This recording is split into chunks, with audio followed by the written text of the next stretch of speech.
Welcome in to Knights TV. Tommy the V of Viola here with a very special guest today, WWE Hall of Famer, professional wrestling, that's hard to say, professional wrestling legend, Tito Santana. So excited to have you out today, Tito. First off, thank you so much for being here today. Really excited to have you. What are your first impressions of this ballpark?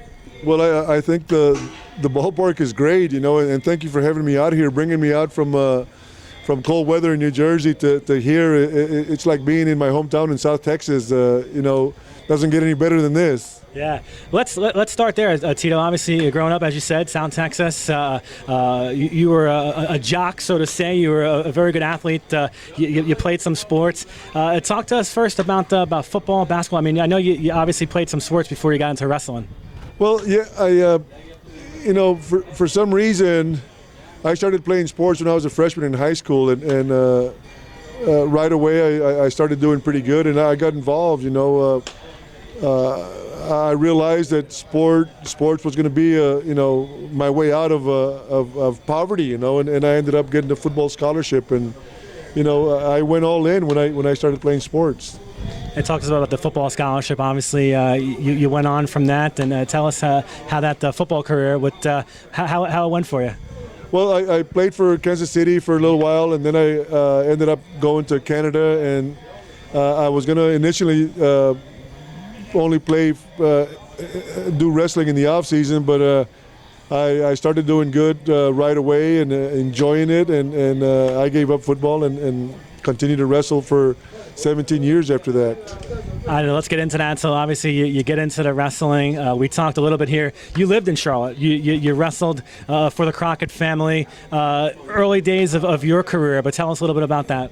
Well, a lot of people might remember or might not remember. I was here in 1978, and my wrestling name was Richard Blood, and it was the second year that I had been wrestling, and you know, this area was a hotbed. You know, I did wrestle for the Crockett's. They were a good place to work, and you know, they treat their wrestlers good. And you know, of course, we worked hard. You know, here wrestlers didn't have too many days off, but it was a great experience when I was here. You know, the people were always real nice to me. Fans that know, obviously, Richard Blood, obviously Ricky the Dragon Steamboat's real name. How did you get the name Richard Blood? Well, Ricky Steamboat had just left Atlanta. That's where I went, and that's where I became Richard Blood. And he wasn't a big star in Atlanta, but then he came here, and he became a big star, and the promoter was upset that they let him go from Atlanta.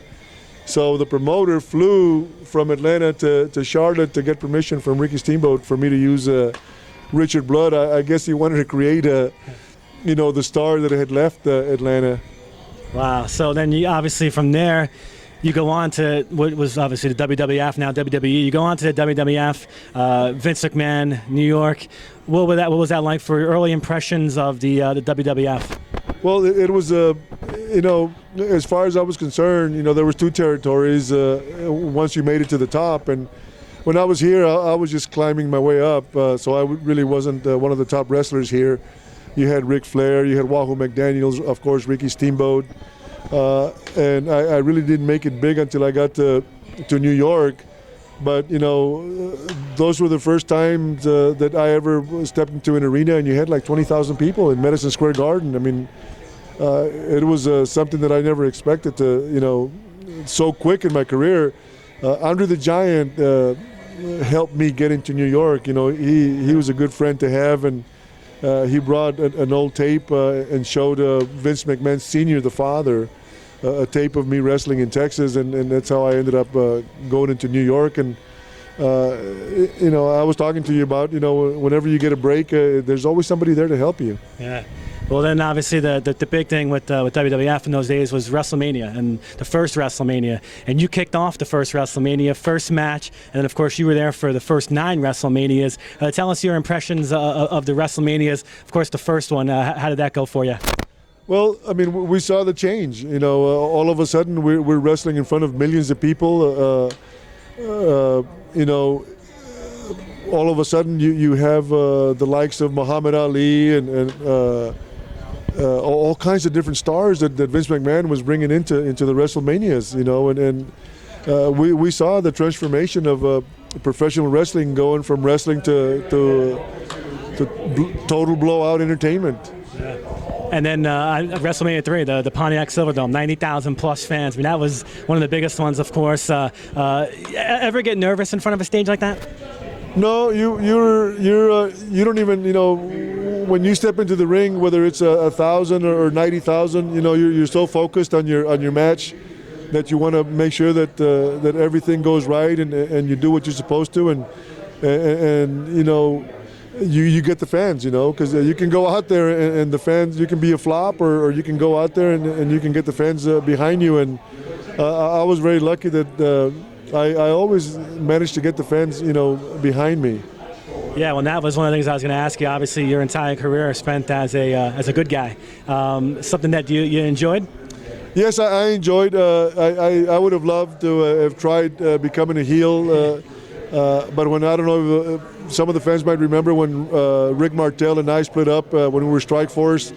I asked Vince if I could be the heel, and they had already planned out that it was going to be Rick Martel that was going to become the model, and I didn't get the opportunity. Yeah, well, that's what I wanted to ask you. One of the things I like to do is I like to ask a couple questions, and you give me your first word that maybe comes up. If I ask you a couple names, a couple guys that you may have wrestled with or came across in your career, give me one word that you can describe that person. One of the guys was Rick Martel. Great person. Andre the Giant. Big man. Hulk Hogan. A legend. Vince McMahon. A good boss.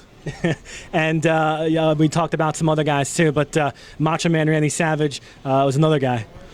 I'm trying to think of the word. Strung out. Last one, a guy you had a feud with for a while there, Greg the Hammer Valentine. What would you say about him? Bull. Talking with Tito Santana here. Very excited to have him here. He'll throw out a first pitch today, meet and greet fans, and sign autographs here at BB&T Ballpark. And Tito, obviously now, as you transition from the wrestling ring to the classroom, what has that been like for you, teaching Spanish now, middle school Spanish, in suburban New Jersey? What's that been like for you? Well, it's been a very, this is my 17th year. It's a rewarding career. I mean, you have your good days and you have a few bad days. It's not always. I'm not going to lie and sit here.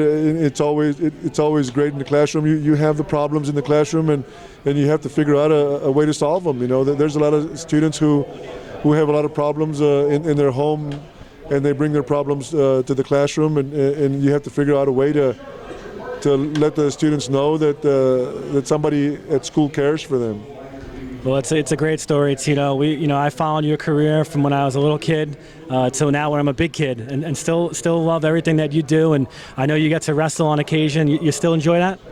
I still enjoy it. I don't do anywhere what I used to do in the ring, but I enjoy getting in there. And as long as the fans aren't hollering, "Get out of the ring, you old fart," I'm going to keep on doing it. Last thing, scouting report. First pitch today. What can we expect from you? Well, I got to loosen up the arm. I don't know. I have a rotator cuff problem.